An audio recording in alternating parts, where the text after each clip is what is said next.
टप टप टप के पसीना, गजब गरमी के महीना।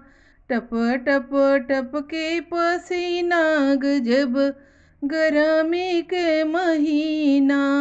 ससुर हमारे पंखा ले आए, ससुर हमारे पंखा ले आए। सासू ने हराम किया जीना, गजब गरमी का महीना। सासू ने हराम किया जीना, गजब गरमी का महीना। टप टप टप के पसीना, गजब गरमी के महीना। टप टप टप के पसीना, गजब गरमी के महीना।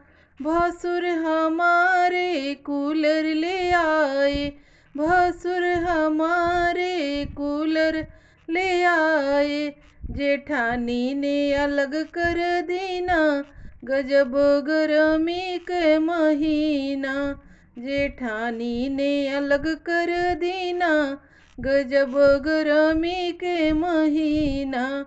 टप टप टप के पसीना, गजब गरमी के महीना।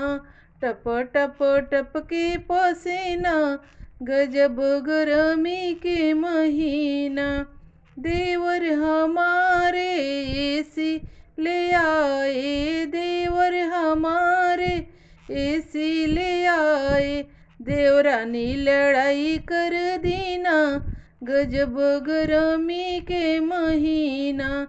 देवरानी ने लड़ाई कर देना, गजब गरमी के महीना।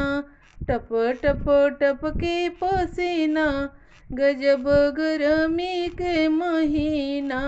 टप टप टप के पसीना, गजब गरमी के महीना।